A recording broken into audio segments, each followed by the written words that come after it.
જી good morning ચાંદની અને આજના દિવસે પણ આપણને થોડાક સંકેતો તો નબળા જ આવતા દેખાઈ રહ્યા છે. ખાસ કરીને જુઓ તમે ગઈકાલે અમેરિકાના બજારની અંદર જે આપણને કામકાજ થતું જોવા મળ્યું હતું, ખાસો એવો ઘટાડો ગઈકાલે અમેરિકાના બજારોની અંદર આવ્યો. ડાઉ જોન્સ લગભગ 400 પોઈન્ટ જેટલો ઘટીને બંધ થયો છે. નાસ્ડેક S&P 500 બંનેની અંદર આપણને ઘટાડો જોવા મળ્યો છે અને શુક્રવારે જે એક મોટો ઘટાડો આવ્યો હતો ત્યારબાદ ફરી પાછો ગઈકાલના સેશનમાં આપણને ઘટાડા તરફી જ કારોબાર ખાસ કરીને જોવા મળ્યો છે.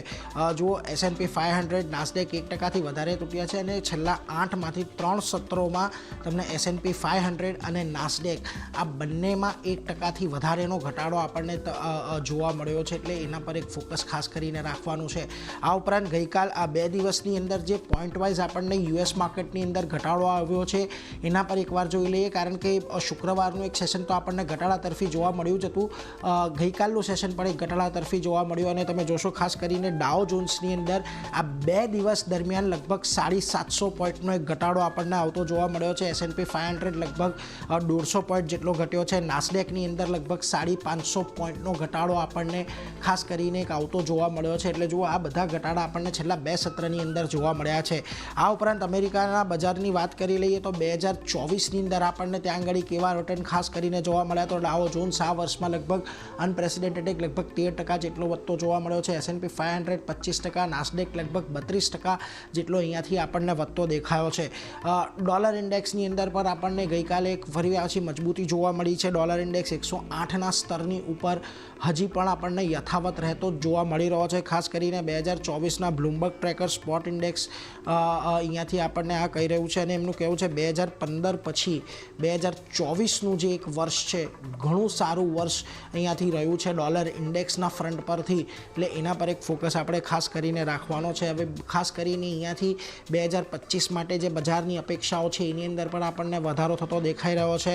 2025માં S&P 500માં ઘટાડો થવાની શક્યતા થોડી ઓછી છે. બ્લૂમબર્ગ સર્વેના એનાલિસ્ટોએ ખાસ કરીને આની અંદર આશા વ્યક્ત કરી છે. ડિસેમ્બરના છેલ્લા કેટલાક દિવસોમાં આપણને ઐતિહાસિક રીતે દબાણ જોવા મળતું હતું, પરંતુ અહીંયાથી જાન્યુઆરીમાં ફરી ઉછાળાના એક સંકેતો દેખાઈ રહ્યા છે અને એને પગલે S&P 500માં હજી પણ અહીંયાથી તેજી યથાવત રહે એવું એક જગ્યાએ માનવામાં આવી રહ્યું છે.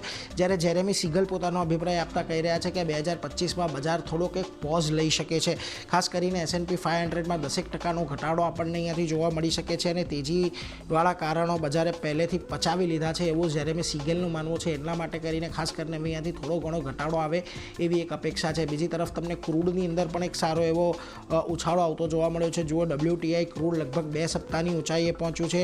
100 DMIને પણ ક્રોસ ખાસ કરીને WTIના ભાવ આપણને અહીંયાથી કરતા જોવા મળ્યા છે. બીજી તરફ એલ્ગો ટ્રેડર્સ બ્રેન્ટ પર અત્યારે લોંગ પોઝિશન બનાવીને બેઠા છે. યુએસમાં નેચરલ ગેસના ભાવ છે ત્યાં પણ આપણે ગઈકાલે એક સારો એવો ઉછાળો જોયો હતો. અત્યાર સુધીમાં લગભગ 20% જેટલો જે ઉછાળો છે તે આપણને નેચરલ ગેસની અંદર આવતો દેખાયો છે અને 2 વર્ષમાં સૌથી વધુ ઊંચાઈએ અત્યારે આપણને નેચરલ ગેસના ભાવ પહોંચતા દેખાયા છે.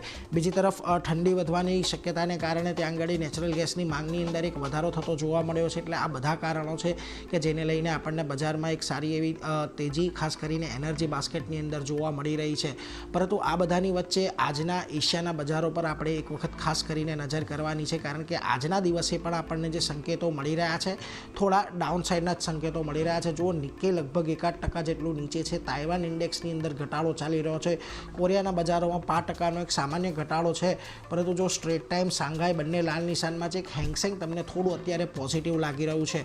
પરંતુ આ બધાની વચ્ચે આજના ગિફ્ટ નિફ્ટીના સંકેતો પર નજર કરો. ગઈકાલે 23,816 પર ફ્યુચર્સ બંધ થયા. 23,633 એટલે કે લગભગ 150 પોઈન્ટની વેચવાલીના સંકેતો અહીંયાથી ખાસ કરીને મળતા દેખાઈ રહ્યા છે. એટલે કદાચ આ વર્ષનો છેલ્લો દિવસ આપણને થોડો ઘટાડા તરફી જ કારોબાર બજારમાં દર્શાવે ચાંદની એવા પૂરેપૂરા સંકેતો અત્યારે મળી રહ્યા છે.